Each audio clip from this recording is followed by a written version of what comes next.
Recover అవుతున్నారు. నాకు నమ్మకం ఉంది వాళ్ళు రేపటి లోపల మ్యాక్సిమం పిల్లలు పూర్తిగా రికవర్ అయిపోతారు. క్రియేటివిన్ లెవెల్ లోగా తగ్గిపోతూనే ఉన్నాయి. షాక్ ఇనిషియల్గా ఉండేది, ఇప్పుడు షాక్ తగ్గిపోయింది. తర్వాత కొందరికి ఎలక్ట్రోలైట్ డిస్టర్బెన్స్ ఉంది, దానివల్ల అడిథమియాస్ లేకపోతే ఆల్టర్డ్ సెన్సోడియం ఇవన్నీ ఉన్నాయి. కానీ ఎలక్ట్రోలైట్ కరెక్షన్ జరుగుతున్నది. స్లోగా సెన్సోడియం నార్మలైజ్ అయిపోతుంది. తర్వాత ఒక అబ్బాయికి ఫిట్స్ కూడా వస్తున్నాయి దానివల్ల, అది కూడా తగ్గిపోతుంది. సో ట్రీట్మెంట్ బాగానే నడుస్తుంది. నాకు నమ్మకం ఉంది రేపటి లోపల మ్యాక్సిమం పిల్లలు ఫుల్ రికవరీ జరుగుతుంది.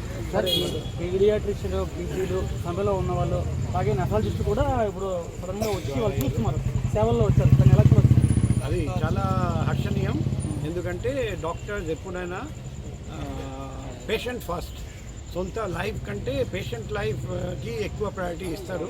మన దేశంలో మన ప్రపంచంలో మోస్ట్ నోబెల్ ప్రొఫెషన్ వచ్చేసి మెడికల్ ప్రొఫెషన్. అందుకే డాక్టర్స్కి మనం అందరం గౌరవించాలి.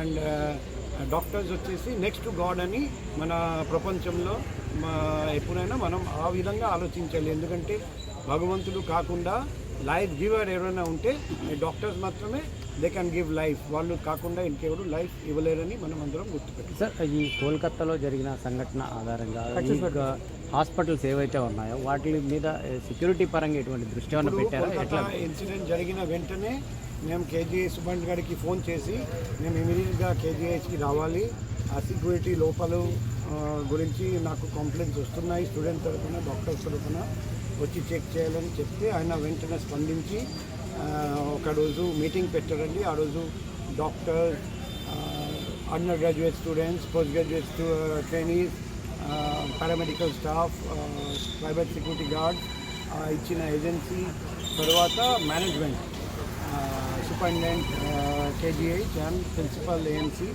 అందరితో మీటింగ్ పెట్టడం జరిగింది. అది 12th ఆగస్ట్ పెట్టాము. తర్వాత 2 days బ్యాక్ నేను రాత్రిపూట వచ్చి మొత్తం hostel premises, college premises, hospital premises అన్నీ తిరిగి, ముఖ్యంగా lighting, number 2 CCTV camera installation, footage 24/7 monitor చేయడం, నెక్స్ట్ వచ్చేసి ప్రైవేట్ సెక్యూరిటీ గార్డ్స్ చాలా చోట్ల పెంచడం, నెక్స్ట్ కొందరు సరిగ్గా పనిచేయడం లేదు ప్రైవేట్ సెక్యూరిటీ గార్డ్స్, వాళ్ళను మార్చేసి ఎవరు అంకిత భావంతో పనిచేస్తారు, ఫిజికల్గా ఫిట్, మెంటలీ అలర్ట్, తక్కువ వయసు ఉన్న వాళ్ళను గుర్తించి అటువంటి సెక్యూరిటీ గార్డ్స్ డిప్లాయ్ చేయడం. తర్వాత లైటింగ్, చాలా చోట్ల చీకటిగా ఉంది, అక్కడ లైటింగ్ పెట్టడం, ఎక్కడ పొదలు ఎక్కువ ఉన్నాయి, అడవిలాగా ఉంది, అంత పొదలు క్లియర్ చేయడం. అండ్ ఫైనల్గా కొన్ని చోట్ల గోడలు నుండి దూకి కొందరు వస్తున్నారు, అక్కడ గోడలు హైట్ పెంచేసి అక్కడ అవసరం ఉంటే స్పియర్స్ కానీ స్పైక్ పెట్టేసి ఎవరు లోపలికి రాకుండా చూడడం. అండ్ ఇంకొక కొన్ని చోట్ల బయట నుండి అవుట్ సైడర్స్ వస్తున్నారు, అక్కడ కూడా లోకల్ వాళ్ళతో మాట్లాడి డిస్ట్రిక్ట్ అడ్మినిస్ట్రేషన్ ఆధ్వర్యంలో ఇష్యూ సెటిల్ చేసి బయట నుండి ఎవరు రానియకుండా చూడడం. కొన్ని చోట్ల పనులు జరుగుతున్నాయి, అక్కడ కూడా ఇన్స్ట్రక్షన్ ఇవ్వడం జరిగింది. పొద్దున నుండి సాయంత్రం దాకా పనిచేసి అందరూ వెళ్ళిపోవాలి, రాత్రిపూట ఎవరు ఉండడానికి లేదు. ఇంకొక అలిగేషన్ వచ్చింది, ఆటోస్ తిరుగుతున్నాయి. చెప్పాను, ఆటోస్ మాత్రం పేషెంట్ వస్తే దింపేసి వెళ్ళిపోవడం, ఆటో ఇక్కడ ఉండడానికి లేదు.